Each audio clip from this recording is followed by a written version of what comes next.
Hello, welcome back to my channel. General awareness current affair question series में आपका फिर से स्वागत है।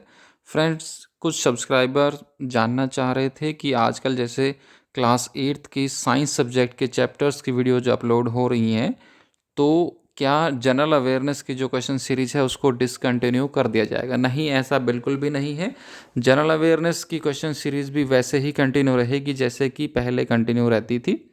इसके अलावा जो 8th 9th 10th 11th 12th class की साइंस, मैथ और एसएसटी सब्जेक्ट की जो वीडियोज़ हैं चैप्टर वाइज, वो भी अपलोड होती रहेंगी टाइम टू टाइम। लेकिन जनरल अवेयरनेस की जो सीरीज़ थी DSSB से रिलेटेड या और भी जो एसएससी से रिलेटेड जो भी जनरल अवेयरनेस के क्वेश्चन पूछे जाते थे, वो कंटिन्यू रहेगी जैसे कि पहले रह रही थी। ठीक है, तो आप ज़्यादा ना सोचें, चैनल को लीव ना करें, चैनल पे बने रहे। चलिए आज की वीडियो की शुरुआत कर लेते हैं। इसरो ने किस शहर में Shri Shakti set ground station का उद्घाटन किया? इसरो ने किस शहर में Shri Shakti set ground station का उद्घाटन किया? तो ये जो है कोयम्बटूर में किया गया है इसका उद्घाटन जो है कोयम्बटूर के Shri Shakti institute of engineering and technology के स्टूडेंट्स ने इस Shri Shakti set ground station को बनाया है। और इसका उद्घाटन जो है इसरो के चेयरमैन डॉक्टर के सिवन इसका उद्घाटन किसने किया? इसरो के चेयरमैन डॉक्टर के सिवन ने। निम्नलिखित में से किस राज्य ने 3 टावर जेंडर पार्क लॉन्च करने की योजना तैयार की है? निम्नलिखित में से किस राज्य ने 3 टावर जेंडर पार्क लॉन्च करने की योजना तैयार की है? तो ये जो है केरल में बनाया जाएगा 3 टावर जेंडर पार्क। लैंगिक समानता, जेंडर इक्वालिटी को बढ़ावा देने के लिए एक महत्वपूर्ण कदम है 3 टावर जेंडर पार्क।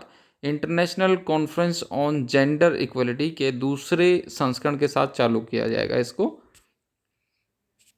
जो कि 11 फरवरी 2021 से जो सेकेंड संस्करण है, दूसरा संस्करण international conference on gender equality जो प्रोग्राम होता है वो 11 फरवरी 2021 से होगा केरल में। उसी दिन से 3 टावर जेंडर पार्क को लॉन्च किया जाएगा। निम्नलिखित में से कौन प्लास्टिक मनी का उदाहरण नहीं है? प्लास्टिक मनी का उदाहरण जो है डिमांड ड्राफ्ट नहीं है। Debit card, credit card, green card सभी जो है प्लास्टिक मनी के उदाहरण है। एटीएम के आविष्कारक कौन थे? एटीएम के आविष्कारक कौन थे? जॉन एड्रियन सेफर्ड बैरॉन जो है option C, John Adrian Shepherd Barron थे इसके। और एटीएम की फुल फॉर्म होती है ऑटोमेटेड टेलर मशीन। 1960 के दशक में जॉन एड्रियन सेफर्ड बैरॉन ने इसका जो है आविष्कार किया था। जॉन सेफर्ड बैरन भारतीय मूल के ही थे। इनका जन्म 23 जून 1925 को भारत में मेघालय के शिलोंग में हुआ था। तो एटीएम का आविष्कार किसने किया था? जॉन एड्रियन सेफर्ड बैरॉन ने। भारत का पहला बात करने वाला एटीएम कहाँ स्थित है? भारत का पहला बात करने वाला एटीएम कहाँ स्थित है? तो ये जो है अहमदाबाद में स्थित है। और ये फिजिकली चैलेंज जो पर्सन रहते हैं, जो उनके लिए ही इसको बनाया गया है पहला बात करने वाला एटीएम। किस कार्ड को चेक कार्ड के रूप में भी जाना जाता है? किस कार्ड को चेक कार्ड के रूप में भी माना जाता है? तो जो डेबिट कार्ड होते हैं बैंक के, उसको चेक कार्ड के रूप में भी माना जाता है। चमेरा हाइड्रो इलेक्ट्रिक प्रोजेक्ट किस राज्य में स्थित है? चमेरा हाइड्रो इलेक्ट्रिक प्रोजेक्ट किस राज्य में स्थित है? तो ये जो है हिमाचल प्रदेश में स्थित है। रावी नदी पे ये स्थित है Chamera hydroelectric. Para Olympic रजत पदक विजेता गिरीश गौड़ा को किस राज्य के दूसरी बार लोकसभा चुनाव राजदूत के रूप में नियुक्त किया गया है? पैरा ओलंपिक रजत पदक विजेता गिरीश गौड़ा को किस राज्य के दूसरी बार लोकसभा चुनाव राजदूत के रूप में नियुक्त किया गया है? तो जिन्हें कर्नाटक। वडगांव की संधि किस वर्ष हुई थी? वडगांव की संधि जो है 1779 में हुई थी। और यह समझौता प्रथम मराठा युद्ध 1785 से 1782 ईस्वी के बीच में जो हुआ था, भारत में ईस्ट इंडिया कंपनी की सरकार की ओर से कर्नल कॉकबर्ग और मराठों के बीच में हुआ था।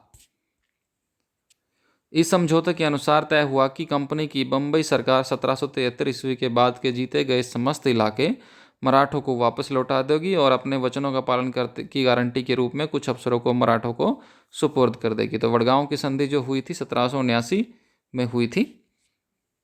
2019 चुनाव के बाद निर्वाचित लोकसभा कौन सी लोकसभा है? 2019 चुनाव के बाद निर्वाचित लोकसभा कौन सी लोकसभा है? तो ये जो है, जब से जो लोकसभा का गठन हुआ है इंडिया में, तब से ये 17वीं लोकसभा है।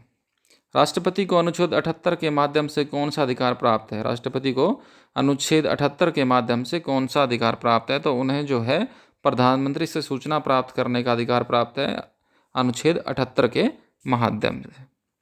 पेरियार राष्ट्रीय उद्यान मुख्यतः निम्न में से कौन सा वन्य पशुओं के लिए जाना जाता है? पेरियार जो राष्ट्रीय उद्यान है मुख्यतः निम्न में से कौन से वन्य जंतुओं के लिए जाना जाता है, पशुओं के लिए जाना जाता है? तो ये जो है हाथी और बाघ के लिए जाना जाता है, और ये जो है केरल में स्थित है पेरियार राष्ट्रीय उद्यान। अंतर्राष्ट्रीय समुद्री संगठन का मुख्यालय कहाँ है? अंतर्राष्ट्रीय समुद्री संगठन का मुख्यालय कहाँ है? ये जो है लंदन में स्थित है। छिंदवाड़ा के पेंच नेशनल पार्क पर आधारित पुस्तक द जंगल बुक के लेखक कौन है? छिंदवाड़ा के पेंच नेशनल पार्क पर आधारित पुस्तक द जंगल बुक के लेखक कौन है? तो वो हैं Rudyard Kipling, the jungle book के लेखक।